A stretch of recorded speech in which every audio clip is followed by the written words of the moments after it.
नमस्कार, मैं आपका साथी कथा क्षितिज से। आज हम एक ऐसी अद्भुत यात्रा पर निकलने वाले हैं जो हमें सीधे हमारे अतीत से जोड़ेगी। एक यात्रा मर्यादा पुरुषोत्तम भगवान श्री राम के पदचिह्नों पर रामायण के ऐतिहासिक भूगोल को खंगालते हुए। ये सिर्फ एक कहानी नहीं बल्कि एक भूगोलिक और सांस्कृतिक मानचित्र है जो हमें प्राचीन भारत की समृद्ध भूमि से परिचित कराता है। आइए इस रोमांचक सफर की शुरुआत करें उस पवित्र नगरी से जिसे सूर्यवंशियों की राजधानी होने का गौरव प्राप्त है, अयोध्या। सरयू नदी के तट पर बसी यह नगरी, जहां भगवान राम का जन्म हुआ, आज भी अपनी प्राचीन गरिमा और आस्था को संजोए हुए है। कल्पना कीजिए उस स्वर्ण युग की, जब अयोध्या अपने वैभव के शिखर पर थी, जिसकी गलियां धर्म और न्याय की कहानियां सुनाती थीं।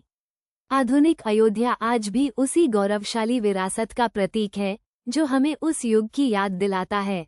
अयोध्या से आगे बढ़ते हुए वनवास के कठिन मार्ग पर सबसे पहले आती है तमसा नदी। यह वह स्थान है जहां से भगवान राम, लक्ष्मण और सीता ने अयोध्या की सीमा पार की थी। फिर आता है श्रृंगवीरपुर, निषाद राज गुह्य का साम्राज्य, जहां गंगा नदी के तट पर राम ने रात बिताई थी। ये स्थान आज के प्रयागराज के निकट माना जाता है, जो गंगा, यमुना और अदृश्य सरस्वती के संगम के लिए प्रसिद्ध है। प्रयाग, जिसे तीर्थराज भी कहा जाता है, तीनों नदियों के मिलन का साक्षी है, जहां से राम ने नाव में बैठकर अपनी आगे की यात्रा की। आगे बढ़ते हुए विंध्य पर्वतमाला के सुरम्य स्थलों में से एक है चित्रकूट।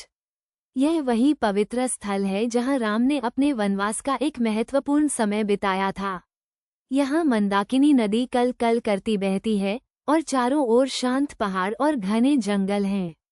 यहीं पर भरत मिलाप हुआ था, जब भरत अपनी सेना और प्रजा के साथ राम को मनाने आए थे। चित्रकूट आज भी अपनी नैसर्गिक सुंदरता और आध्यात्मिक शांति के लिए जाना जाता है, जो उत्तर प्रदेश और मध्य प्रदेश की सीमा पर स्थित है। चित्रकूट से चलकर राम, लक्ष्मण और सीता ने जिस विशाल और भयावह वन में प्रवेश किया, वह था दंडकारण्य। यह एक ऐसा घना और विस्तृत जंगल था जो मध्य भारत के बड़े हिस्से को कवर करता था। इसी दंडकारण्य में कई ऋषि मुनियों के आश्रम थे और राक्षसों का आतंक भी। इसी दंडकारण्य के एक खूबसूरत हिस्से में स्थित है पंचवटी। गोदावरी नदी के तट पर हरे भरे पेड़ों और सुंदर लताओं से घिरा ये स्थान नासिक के निकट माना जाता है। पंचवटी ही वह दुर्भाग्यपूर्ण स्थान था जहां से रावण ने माता सीता का हरण किया था। यहाँ पर आज भी उस काल के कई स्मृतियां देखने को मिलती हैं।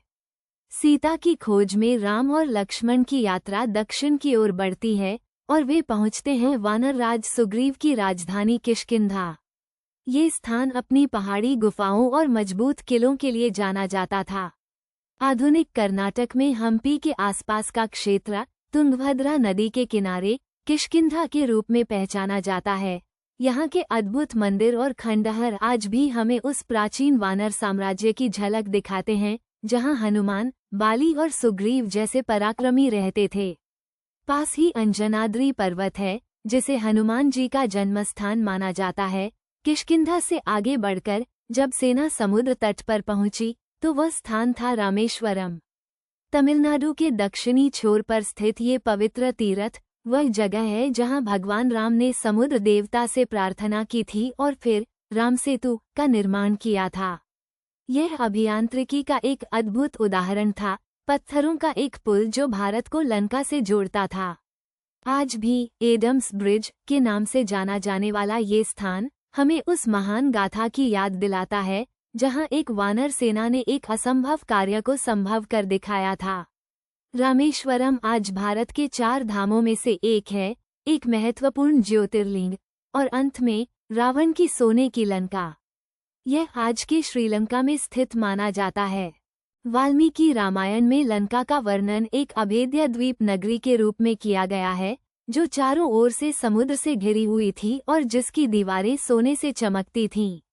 यह वह स्थान था जहां धर्म और अधर्म का अंतिम युद्ध हुआ और सत्य की विजय हुई। तो देखा आपने कैसे रामायण का हर अध्याय हमें भारत की भौगोलिक विविधता और समृद्ध इतिहास से जोड़ता है। ये सिर्फ एक पौराणिक कथा नहीं, बल्कि एक जीवंत इतिहास है, जिसके पदचिह्न आज भी हमारी भूमि पर अंकित हैं। ये यात्रा हमें दिखाती है कि कैसे हमारे धर्मग्रंथ, हमारी संस्कृति और हमारी भूगोल अविभाज्य रूप से जुड़े हुए हैं।